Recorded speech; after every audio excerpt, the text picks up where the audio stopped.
오늘 하나님께서 우리에게 주신 말씀은 요한복음 11장 33절부터 44절까지 있는 말씀입니다. 제가 33절, 여러분 34절 이렇게 교독하도록 하겠습니다. 33절부터 있습니다. 예수께서 그가 우는 것과 또 함께 온 유대인들이 우는 것을 보시고 심령에 비통히 여기시고 불쌍히 여기사 이르시되 그를 어디 두었느냐 이르되 주여 와서 보옵소서 하니 예수께서 눈물을 흘리시더라. 이에 유대인들이 말하되 보라 그를 얼마나 사랑하셨는가 하며 그중 어떤 이는 말하되 맹인의 눈을 뜨게 한 이 사람이 그 사람은 죽지 않게 할 수 없었더냐 하더라. 이에 예수께서 다시 속으로 비통히 여기시며 무덤에 가시니 무덤이 구리라 돌로 막았거늘 예수께서 이르시되 돌을 옮겨 놓으라 하시니 그 죽은 자의 누이 마르다가 이르되 주여 죽은 지가 나흘이 되었음에 벌써 냄새가 나나이다. 예수께서 이르시되 내 말이 내가 믿으면 하나님의 영광을 보리라 하지 아니하였느냐 하시니 돌을 옮겨 놓으니 예수께서 눈을 들어 우러러보시고 이르시되 아버지여 내 말을 들으신 것을 감사하나이다. 항상 내 말을 들으시는 줄을 내가 알았나이다. 그러나 이 말씀하옵는 것은 둘러선 무리를 위함이니 곧 아버지께서 나를 보내신 것을 그들로 믿게 하려 함이니이다.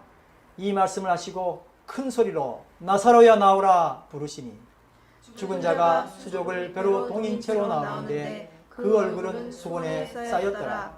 예수께서 이르시되 풀어놓아 다니게 하라 하시니라. 사랑하는 성도 여러분 안녕하십니까? 오늘 말씀은 풀어놓아 다니게 하라입니다. 한번 따라 하실까요? 풀어놓아 다니게 하라. 다니게 하라. 제가 한 아티클을 여러분들에게 읽을 건데 여러분 무엇에 대한 이야기인지 한번 상상해 보시고 짐작해 보시길 바랍니다. 어떤 영화에 대한 이야기입니다. 인간에게 죄 지은 자는 먼저 인간에게 용서를 구했어야 했다. 그게 순리다. 아무나 용서해주는 하나님이라는 그 말랑말랑한 상대에게 먼저 용서받았기에 그래서 인간에 대한 예의를 지키지 않고서도 자신은 이미 구원받았다고 믿는 오만한 자들의 집단이 바로 교회였다. 이제 영화는 딴판으로 변한 그녀의 폐허 같은 삶을 날 것으로 보여준다. 적어도 시내에게 교회가 약속하는 구원은 김추자의 노래보다 더 가벼운 거짓말이었고 신앙의 마취가 풀려갈수록 감당 못할 슬픔에 짓눌렸다. 여러분 무슨 영화 같습니까? 혹시 모르시는 분은 오늘 한번 미량이라는 영화를 한번 보시길 바랍니다. 대단한 깡패들이 싸우는 영화도 아니고 정치 이야기도 아니고 정말 우리의 모습들을 적나라하게 보여주었던 그래서 전 세계가 극찬했던 영화였었습니다.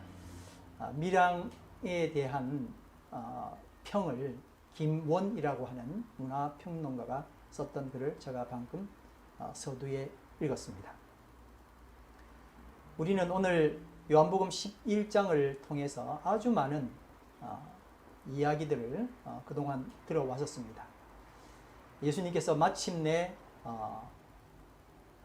이틀이나 더 지체하시고 그의 친구 나사로가 죽은 이후에 그들에게 오셨다는 이야기를 우리는 이미 들었었습니다. 이제 지난주에 이어서 그 다음 이야기를 계속 합니다. 서론이 길지 않고 바로 잘라서 말씀을 드립니다. 예수께서 돌을 옮겨 놓으라 했습니다. 무슨 돌이었죠? 무덤을 막았던 돌을 말합니다. 그때 상주인 마르다가 응답하죠. 뭐라고 말합니까? 주여 죽은 지가 나흘이 되었음에 벌써 냄새가 나나이다. 여러분 여기서 우리가 한 가지 생각을 해 보아야 할 것이 있습니다. 예수님은 자신이 직접 돌을 옮기지 아니하시고 무덤막은 돌을 사람에게 옮기라고 왜 명령하셨을까요? 예수님은 죽은 사람도 살리실 수 있는, 좀 있으면 일어날 일이지 않습니까? 그렇게 하실 수 있는 분이심에도 불구하고 왜 돌은 사람에게 옮기라고 명령하셨을까요? 슈퍼맨처럼 그것도 확 치워버리면 얼마나 멋있었을까요? 근데 주님은 그 일을 하지 아니하시고 사람에게 돌을 옮겨 놓으라 그렇게 명령하셨습니다. 참 중요한, 우리의 삶에서 너무나 중요한, 그리고 간과하기 쉬운 내용이 여기 들어있다고 생각합니다. 우리는 종종 내가 할 일과 예수님이 하실 일을 뒤섞어 놓습니다. 그래서요, 하나님의 사역에 고통과 어려움을 늘 주게 됩니다. 사람이 할 일은 뭐죠? 돌을 옮겨 놓는 것. 하나님이 하실 일은 뭐죠? 생명을 시여하시는 겁니다. 자, 다시 한번 질문합니다. 사람이 할 일은 뭐라고요? 돌을 옮겨 놓는 것. 하나님이 하실 일은요? 생명을 시여하시는, 생명을 주시는 것. 그렇죠? 근데 우리가 사역 현장에서 우리 크리스찬들은 사람과 하나님의 역할을 바꾸는 실수를 자주 하게 됩니다. 실수인지 아니면 고의인지 모르겠습니다. 혹은 우기는지도 모르겠습니다. 내가 생명을 시여하겠으니 하나님은 돌을 치우라 하는 거예요. 2001년 이야기네요. 아주 생생하게 그때가 생각이 납니다. 2001년 12월 뉴질랜드에서 있었던 실화입니다. 자칭 목사라고 했던 이누가라는 남성이 축사의식, 엑소시즘이죠. 귀신을 쫓아낸다고 하면서 자기 집에 몇몇 사람들을 초청하고 그런 축사의식을 행하게 되었습니다. 나는 능력 있고 하나님의 뭔가를 받은 사람이야 라는 것을 보여주기 위해서 다른 사람이 할 수 없는 귀신을 쫓아내는 일들을 그분이 하게 됐습니다. 희생자인 조안나 리 여자분이죠. 이분은 이미 3일 동안 금식했고 잠도 거의 자지 못했던 상황인데 그분 차례가 되었던 것 같습니다. 근데 이 퇴마의식이라고 하는 이 사탄을 뽑아내는 의식을 하는데 그녀의 목을 잡고 정말 과도하게 이런 의식들을 행하다가 결국 그 여자분이 죽음에 이르게 되었습니다. 말하자면 이제 살인이 된 거죠. 그런데 그 이누가라고 하는 사람은 죽은 여자, 그 여자의 몸에다가 손을 대고 안수하고 퇴마의식을 계속 3일 동안 하게 되었습니다. 왜 그러냐고 나중에 물어봤더니 3일 후면 자신의 기도로 여자가 부활한다고 믿었기 때문에 그랬다고 합니다. 정말 이 경악할 범죄로 인해서 뉴질랜드 경찰은 그를 체포했고 결국 2001년 12월 20일에 뉴질랜드 법정에서 6년형 형기를 치른 후에 한국으로 추방된다 하는 선고를 받게 되었습니다. 바로 이 누가처럼 나도 내가 기도하면 병 낫고 죽은 사람도 부활하고 그렇게 대단한 능력을 가진 사역자가 되기를 원하는 사람이 아주 많이 있다고 생각합니다. 여러분, 근데 이게 진정 하나님이 원하시는 것일까요? 그렇게 기도하면 거의 반은 자기가 하나님이에요. 저도 이 당시 2001년에 이렇게 행하는 사람들을 굉장히 부러워했었던 것 같습니다. 그래서 실질적으로 그렇게 하는 사람들 옆에 가서 기도하고 기도받고 귀신 쫓아내는 거 보면서 그렇게 대단한 능력 나도 가져야지. 이게 하나님 기뻐하실 거야 라는 생각을 했었던 거죠. 그런데 여러분, 병이 나고 병이 낫고 죽고 사는 것, 이 모든 인간의 생로병사, 길흉화복, 이 모든 것이 다 하나님의 전적인 주관하에 있는 것입니다. 여러분, 목사가 성도의 아픔을 위해서 공감하는 마음으로 기도하며 위로하는 것은 돌을 치우는 것과 같습니다. 몇몇 성도님들이 또 우리의 동료 성도를 위해서 공감하는 마음으로 당연히 기도하고 위로하는 것, 이건 돌을 치우는 일과 같은 것입니다. 그런데 하나님의 뜻을 역행하며 심지어 사람들을 동원해서 하나님을 협박하듯이 하나님의 뜻을 돌이키려는 시도를, 이걸 대단한 믿음이라고, 거의 반은 하나님인 것처럼 착각해서 사람들을 동원해 주의 뜻을 변화시켜야 된다고 그렇게 말하는 건요, 이건 정말 믿음이 아닌 것입니다. 어떤 분이 저에게 이런 부탁을 했었습니다. 목사님, 저희 집에 오셔서 기도해 주세요. 왜요? 우리 집이 비싼 가격에 잘 팔리도록 도와주세요. 하나님께 기도해 주시면 좋겠어요. 이게 맞는 이야기입니까? 우리가 어떤 사람이 병이 나면 그분을 위해서 안타까운 마음으로 기도하는 것 맞습니다. 그러나 내가 기도해서 저분의 병이 낫게 되면 좋겠지만 그런 일은 하나님의 주관이죠. 어떤 분은 부탁합니다. 목사님, 기도해서 이번에 승진하게 해주십시오.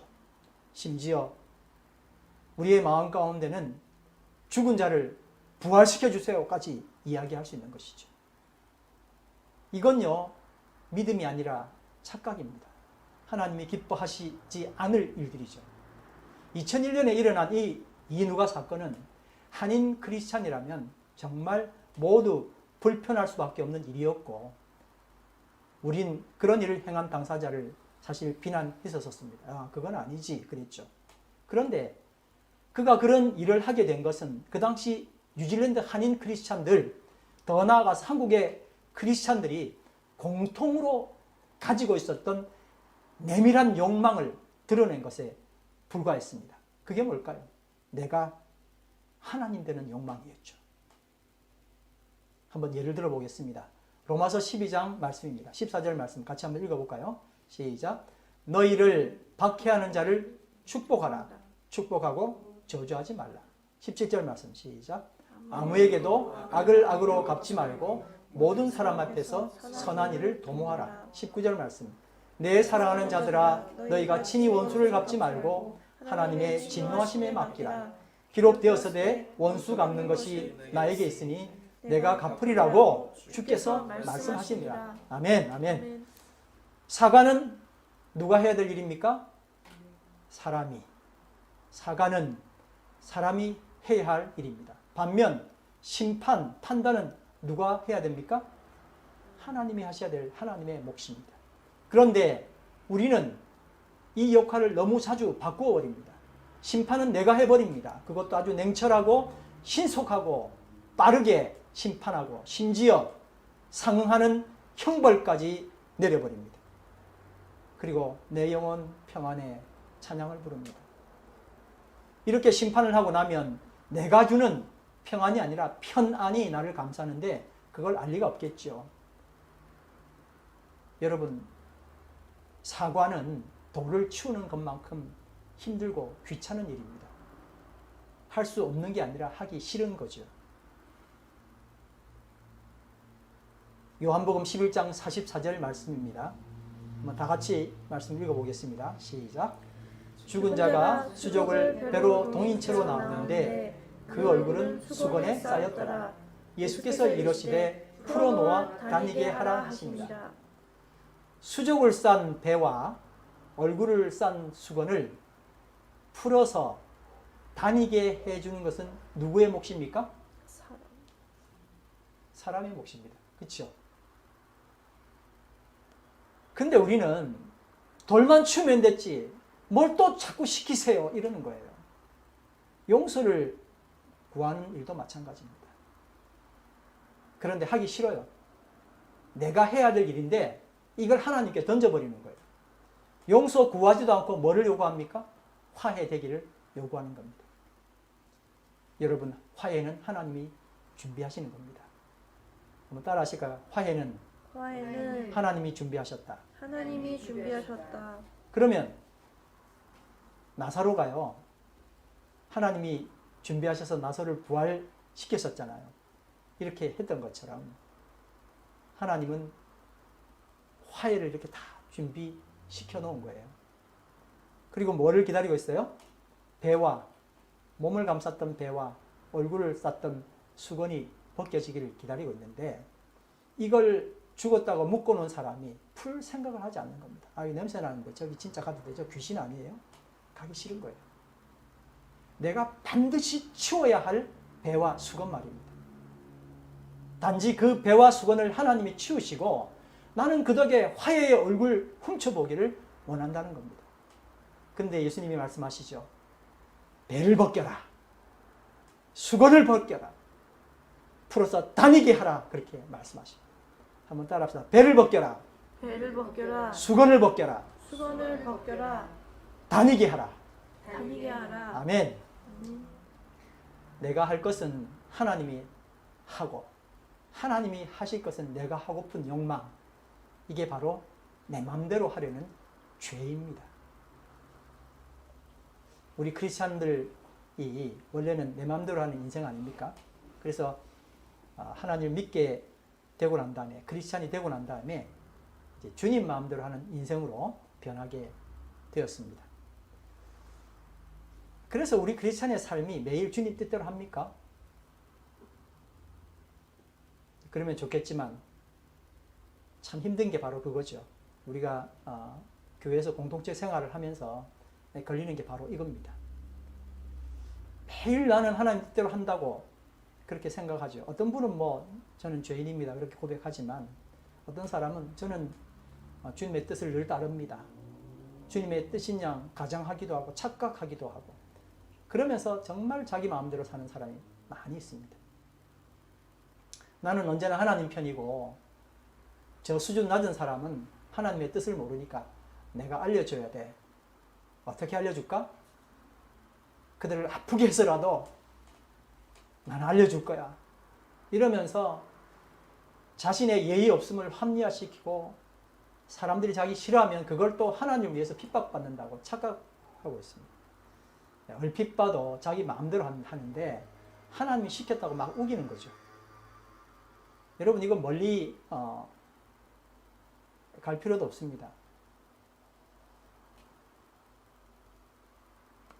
한국의 일부 대형 교회 PD 수첩이나 이런 시사 프로그램에 보면은 참 막 부끄럽게도 한 달에 한 번꼴로 대형 교회 이야기가 나오는데, 두 파로 나눠서 싸우면서 서로 이야기 들어보면 자기가 하나님 뜻 따르는 사람이라고 주장합니다. 사실 교인이 아닌 PD 수첩이나 이런 데 나오는 거는 일반인들이 보잖아요. 일반 사람들이 봐도 자기 이익 포기 못하는 쫄장부 모습을 계속 보여주는데, 거기다가 자꾸 나는 하나님 뜻을 따른다고 두 파로 나뉘어가지고 그렇게 이야기를 하거든요. 착각하는 것이죠. 근데 이런 주장에는 나름의 근거가 그분들에게 다 있습니다. 우리도 마찬가지입니다. 주님과 친밀한 것을 스스로 확인하기 위해서 매일 성경을 읽고요, 정기적으로 기도하고 말씀 연구하고, 누구보다도 교회 생활이 열심입니다. 제가 말씀드리는 거는 성경 읽지 말고 기도도 하지 말고 연구도 하지 말자, 그런 이야기를 하는 게 아닙니다. 이렇게 하면서 자기의 주장을, 나 하나님과 친하기 때문에 내 주장이 맞아, 하나님이 시켰어라고 말을 한다는 게 이게 문제죠. 스스로 속이는지 모르는 겁니다. 그러나 정확한 것은 결코 하나님은 하나님이 하실 일을 사람에게, 사람이 할 일을 하나님이 하도록 허락하지 않는다는 것입니다. 여러분, 나는요, 그 사람을 위해서, 그 애매기는 사람, 나를 힘들게 하는 사람을 위해서 애통하며 눈물로 기도하는 데까지는 가야 돼요. 거기를 가야 되는 거예요. 근데 이건 하지 않아요. 뛰어넘어요. 그리고 뭘 하냐고요? 그를 가르치고 심판하면서 하나님 영역을 마구 넘나드는 거예요.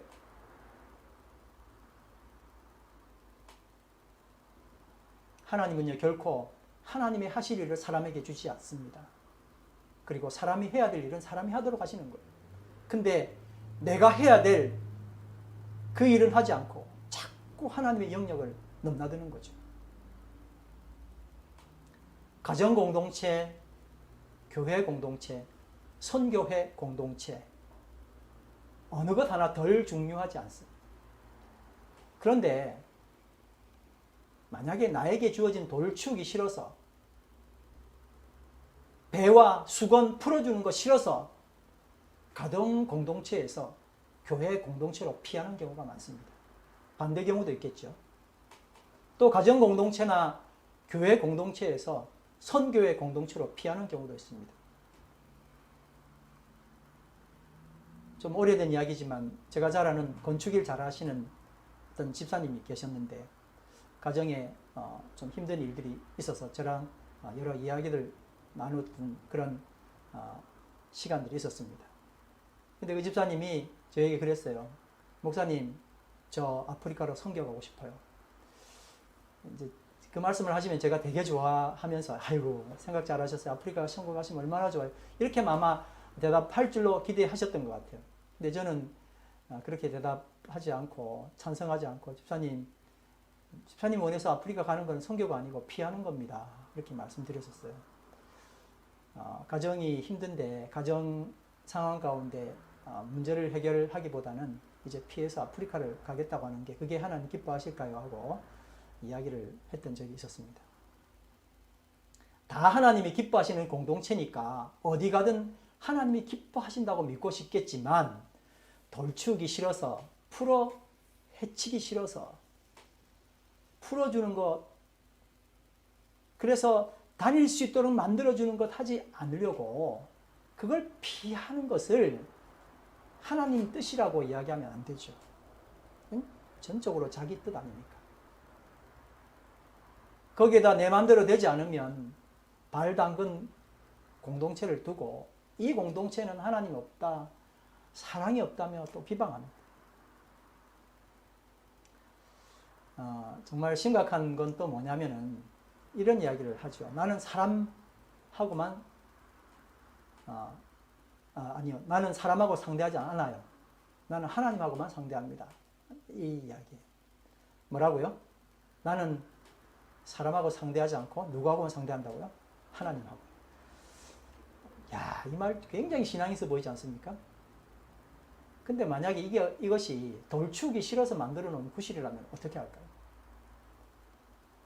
비록 자존심 상해도 사람을 용서하고 사람에게 용서를 구해야 되는데 나는 하나님 사랑해요. 하나님께만 영광 돌려요. 사람은 상대하지 않습니다.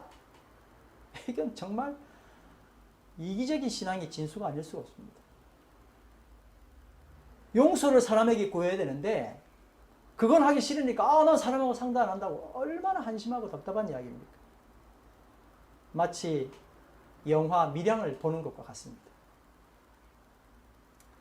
아들이 유괴되어서 죽었습니다.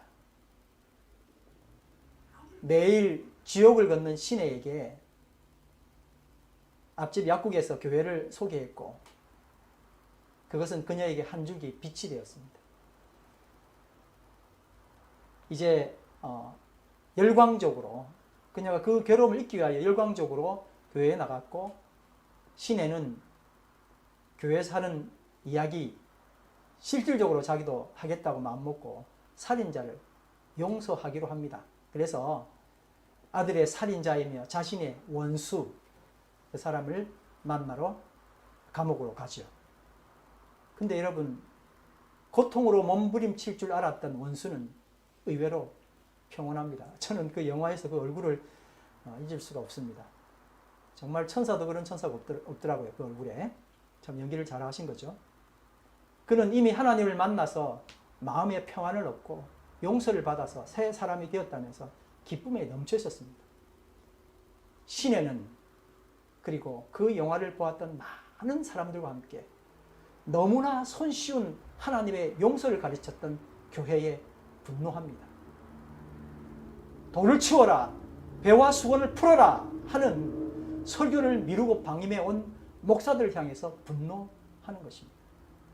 그러므로 예물을 제단에 드리려다가 거기서 내 형제에게 원망 들을 만한 일이 생각하거든 예물을 제단 앞에 두고 먼저 가서 형제와 화목하고 그 후에 와서 예물을 드리라. 마태복음 5장 23절 있는 말씀 아닙니까? 다 같이 한번 읽어볼까요? 시작. 그러므로 예물을 제단에 드리려다가 거기서 내 형제에게 원망 들을 만한 일이 있는 것이 생각나거든 예물을 제단 앞에 두고 먼저 가서 형제와 화목하고 그 후에 와서 예물을 드리라. 난 필요 없어요. 나는 예배만 드릴 거예요. 나는 예물 드릴 거예요. 하나님은 이걸 원치 않는 거예요. 너 지금 무슨 문제 있었잖아. 형제한테 먼저 가. 화해해야 돼. 네가 미안하다고 해야 되는 거야. 저는 그런 거 싫은데요. 이 말씀 무시하고 하나님만 상대하면 된다. 이 이상한 논리로 전도의 무기를 삼았던 당시 한국교회 민낯을 영화 밀양은 여실히 보여주었습니다. 근데 여러분 솔직히 지금도 우리는 여전히 이 몹쓸 악령의 유혹에 흔들리고 있습니다. 자기 싫은 건 안 하고 좋은 건 먹겠다는 것 아닙니까?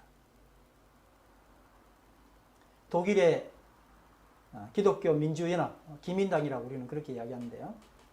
민주연합 소속인 현재 메르켈 총리는 과거사 문제에 관한 그의 연설 참 대단한 연설이었죠.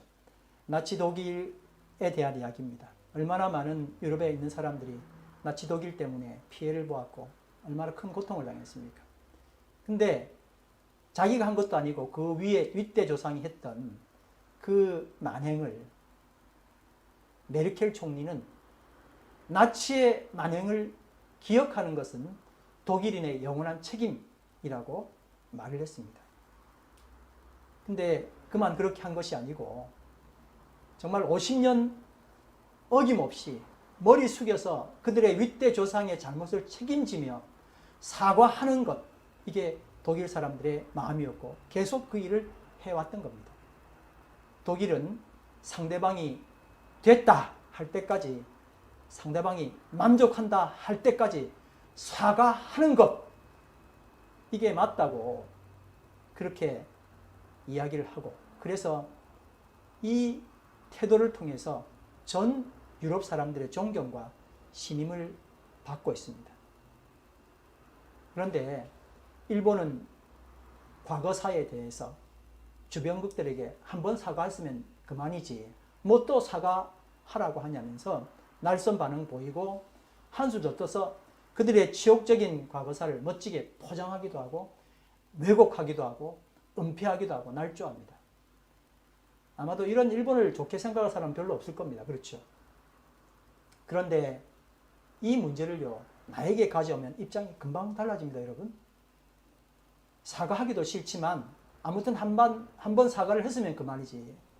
그것에 만족하지 못한 상대방이 계속 사과 요구한다면 우리의 얼굴색은 달라질 겁니다. 그런데 상대방이 만족할 때까지 사과할 수 있다면 그건 정말 진정한 크리스찬이고 진정한 용기입니다.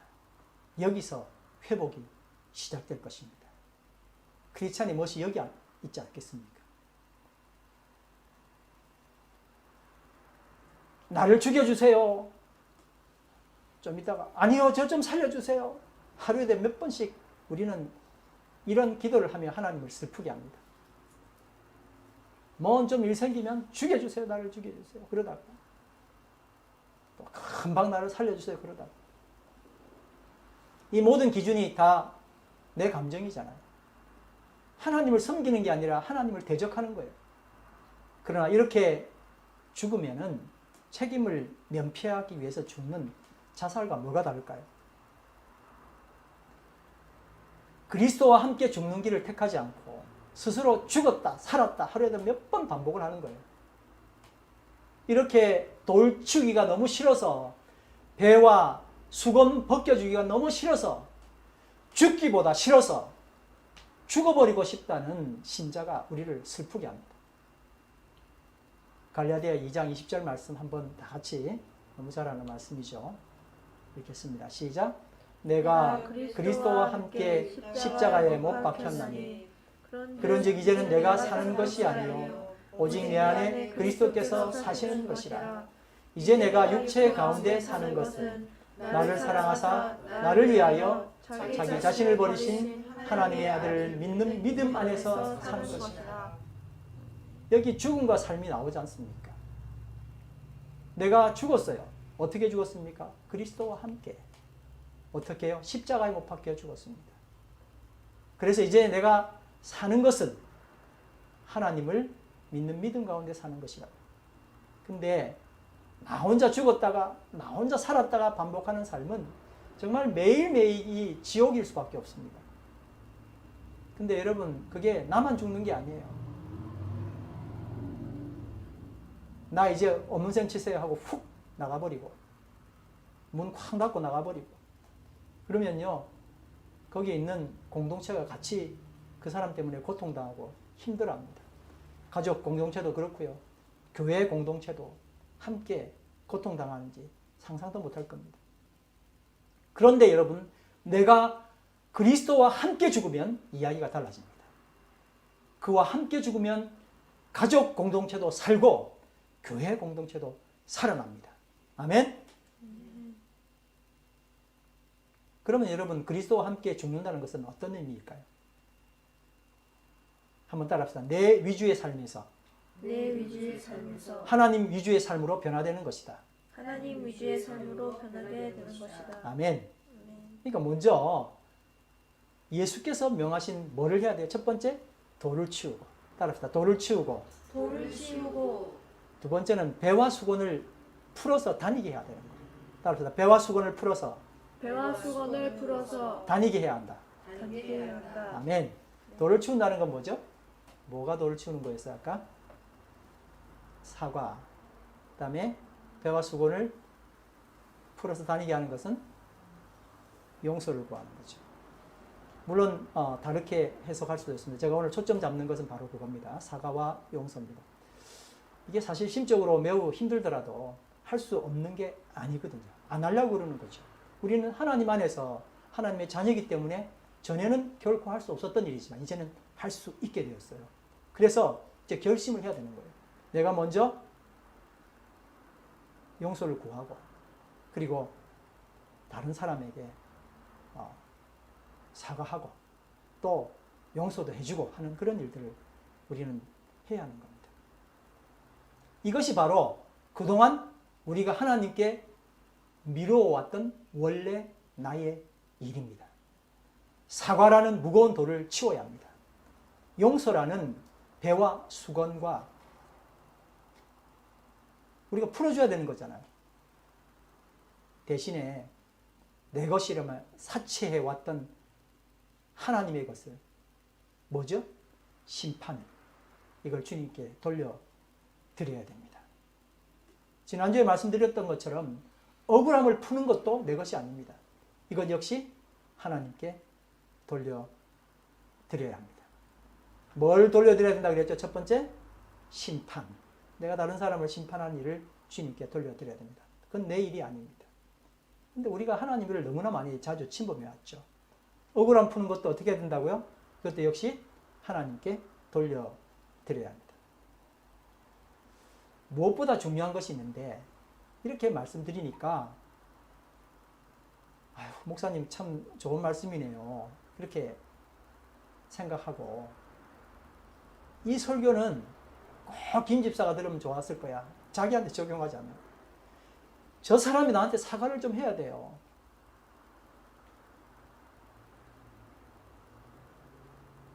이렇게 억지를 부르는 거죠.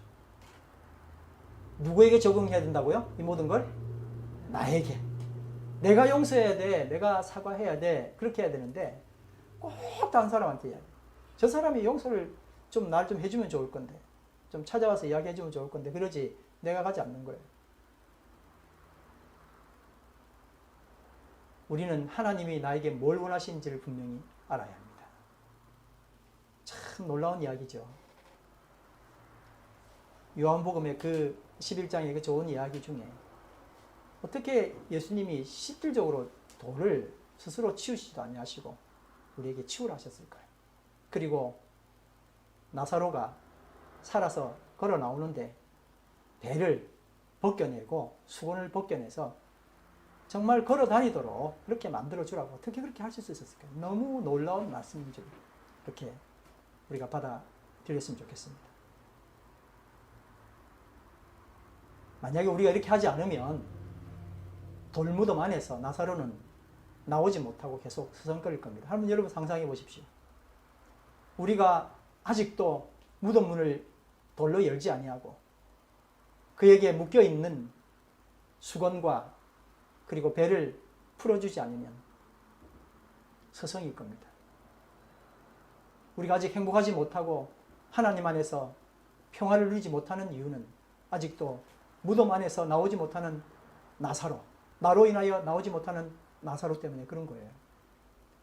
요한복음 12장 24절 말씀 다 같이 한번 읽어보겠습니다.